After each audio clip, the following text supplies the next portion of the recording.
दोस्तों, क्या आप विश्वास करेंगे अगर मैं कहूं कि हजारों टन कचरा, वो कचरा जिसे हम बदबूदार और बेकार समझते हैं, एक पूरा का पूरा जंगल बना सकता है। जी हाँ, एक सूखी बंजर जमीन को एक हरे भरे जिंदा जंगल में बदल सकता है। यह कोई फिल्मी कहानी नहीं, बल्कि एक रियल लाइफ चमत्कार है। एक ऐसी घटना जिसने साइंटिस्ट को भी हैरान कर दिया। और दोस्तों, यही वजह है कि जब पूरी दुनिया ने इसे देखकर हैरानी जताई, तब भारतीय वैज्ञानिकों ने भी इस चमत्कार के पीछे की गहरी वैज्ञानिक प्रक्रिया को समझने और इसे भारत की जमीन पर लागू करने की ठानी। क्योंकि हमारे वैज्ञानिक हमेशा से यही मानते आए हैं कि कचरा कभी बेकार नहीं होता। अगर सही दिमाग और सही तकनीक से इस्तेमाल किया जाए तो वही कचरा हमारी धरती की जान बचाने वाला साबित हो सकता है।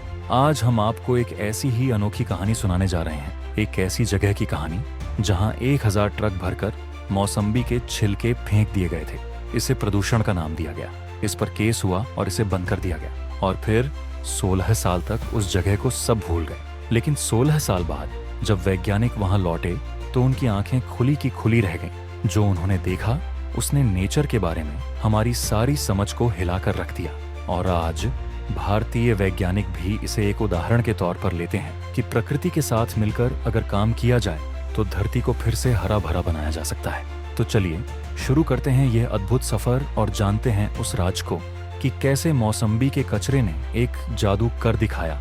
लेकिन आगे बढ़ने से पहले हमारी आपसे एक छोटी सी रिक्वेस्ट है कि अगर आप हमारे चैनल पर पहली बार आए हैं तो प्लीज इसे सब्सक्राइब जरूर कर लीजिए। और अगर वीडियो पसंद आए तो उसे लाइक करना मत भूलिएगा। ये कहानी शुरू होती है 1990 में नॉर्थ वेस्टर्न कोस्टा रिका के एक नेशनल पार्क से।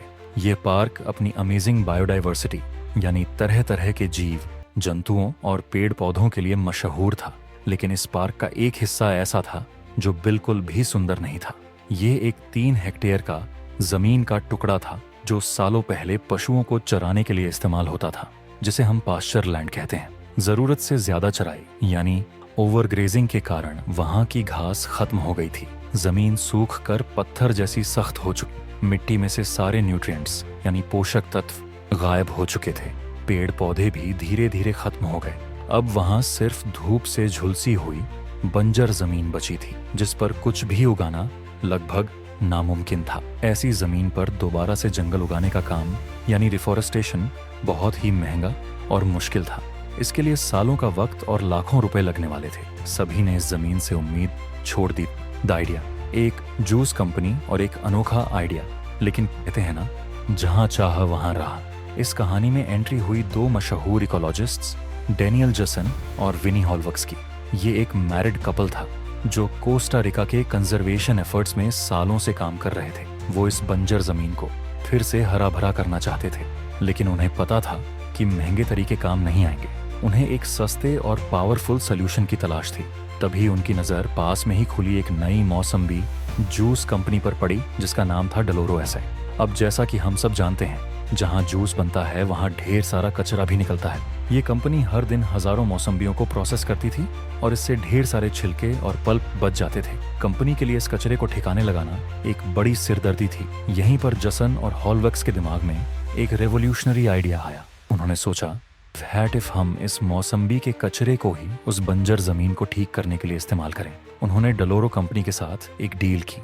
डील यह थी कि कंपनी अपना सारा मौसम्बी का कचरा पार्क के उस 3 हेक्टेयर के बंजर प्लॉट पर मुफ्त में डंप कर सकती है। यह एक विन विन सिचुएशन थी।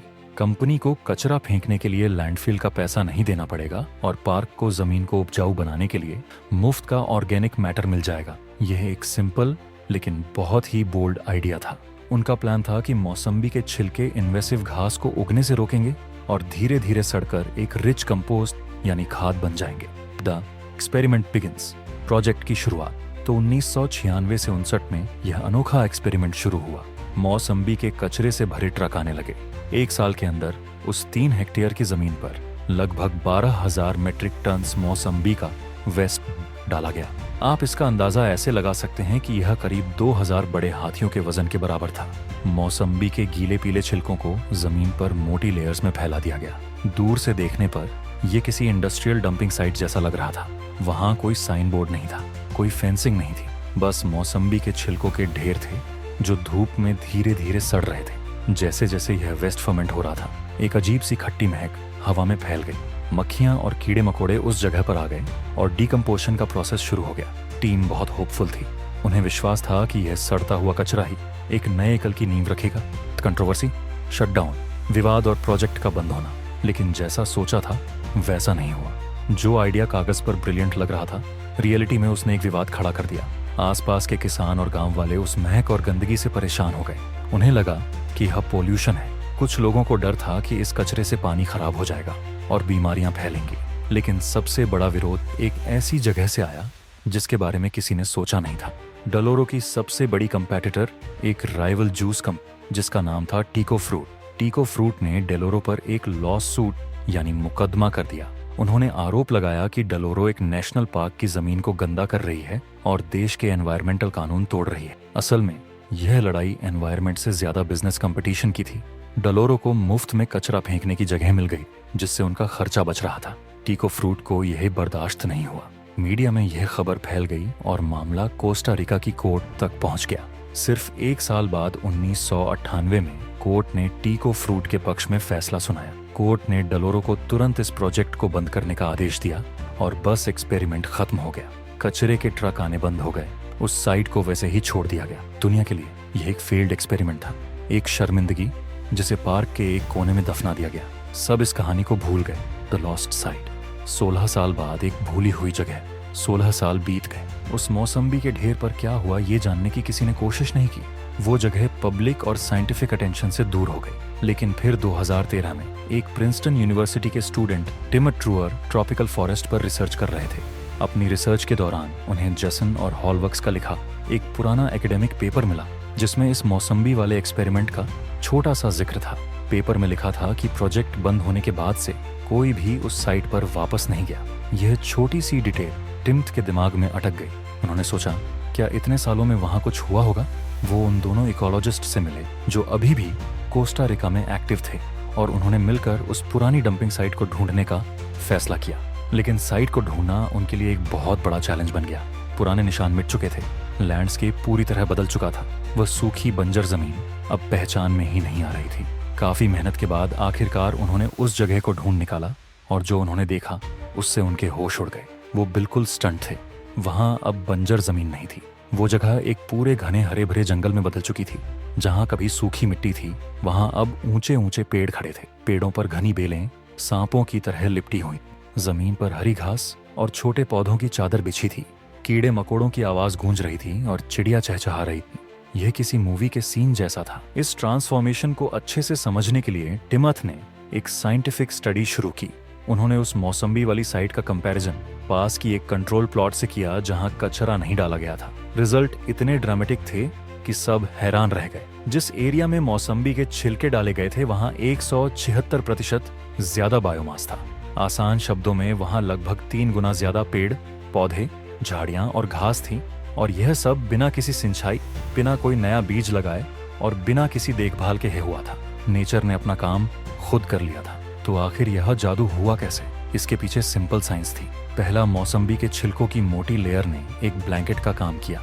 इसने नीचे की जिद्दी इन्वेसिव घास को ब्लॉक कर दिया, उस तक धूप नहीं पहुंचने दी और उसे सफकेट करके मार दिया। इससे नए पौधों को उगने का चांस मिला। दूसरा, जैसे जैसे ये हजारों टन मौसम्बी के छिलके सड़े, वो धीरे धीरे एक बहुत ही पावरफुल ऑर्गेनिक फर्टिलाइजर में बदल गए। उन्होंने मिट्टी को नाइट्रोजन, फास्फोरस और कार्बन जैसे जरूरी न्यूट्रिएंट्स से भर दिया। सोचने वाली बात यह है कि जिन न्यूट्रिएंट्स को खरीदने में लाखों रुपए लगते, वह मौसम्बी के कचरे से मिट्टी को मुफ्त में मिल गए। तीसरा, जब मिट्टी इतनी उपजाऊ हो गई और कंपटीशन खत्म हो गया तो नेटिव पेड़ पौधों के बीज जो हवा से उड़कर या जानवरों के जरिए वहां पहुंचे, उन्हें उगने के लिए एक परफेक्ट एनवायरनमेंट मिल गया।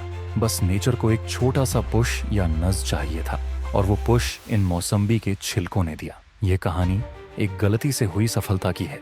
ये साबित करती है कि जिसे हम कचरा समझते हैं उसमें भी जिंदगी पैदा करने की ताकत हो सकती है। इस एक्सपेरिमेंट ने हमें सिखाया है कि नेचर को ठीक करने के लिए हमेशा महंगी टेक्नोलॉजी की जरूरत नहीं होती। कभी कभी सबसे सिंपल सॉल्यूशंस ही सबसे ज्यादा असरदार होते हैं। कोस्टा रिका की इस घटना ने पूरी दुनिया को एक नया नजरिया दिया है। और दोस्तों, जब यह खबर भारत पहुंची तो हमारे वैज्ञानिकों ने इसे सिर्फ एक दिलचस्प कहानी की तरह नहीं देखा, बल्कि इसे एक मॉडल के तौर पर अपनाया। या ISSE, बेंगलुरु और IIT दिल्ली जैसे संस्थानों ने इस पर विस्तृत रिसर्च की और भारतीय परिस्थितियों में आम, केला, गन्ना, टमाटर और सब्जियों के बचे हुए हिस्सों को इसी तरह बंजर जमीन पर इस्तेमाल करके फर्टाइल सॉइल बनाने की कोशिश शुरू की। भारतीय वैज्ञानिकों का मानना है कि अगर कोस्टा रिका की बंजर जमीन मौसम्बी के छिलकों से हरे भरे जंगल में बदल सकती है, तो भारत की सूखी और बंजर जमीनें भी हमारे फलों, सब्जियों और कृषि के वेस्ट से दोबारा जिंदा की जा सकती हैं। यही वजह है कि आज भारत वेस्ट टू ग्रीनरी और बायो वेस्ट मैनेजमेंट के ग्लोबल लीडर्स में गिना जाता है। तो यह कहानी हमें एक बहुत जरूरी सवाल पूछने पर मजबूर करती है। अगर मौसम्बी का कचरा एक पूरा जंगल उगा सकता है, तो सोचिए हम भारत में हर साल करोड़ों टन जैविक कचरे को क्यों बर्बाद कर रहे हैं, जबकि उसके अंदर भी उतनी ही चमत्कारी शक्ति छिपी है। आप इस बारे में क्या सोचते हैं, हमें कमेंट्स में जरूर बताएं। अगर आपको यह वीडियो पसंद आया तो इसे लाइक करें और ऐसी ही इंटरेस्टिंग कहानियों के लिए चैनल को सब्सक्राइब करना ना भूलें। धन्यवाद।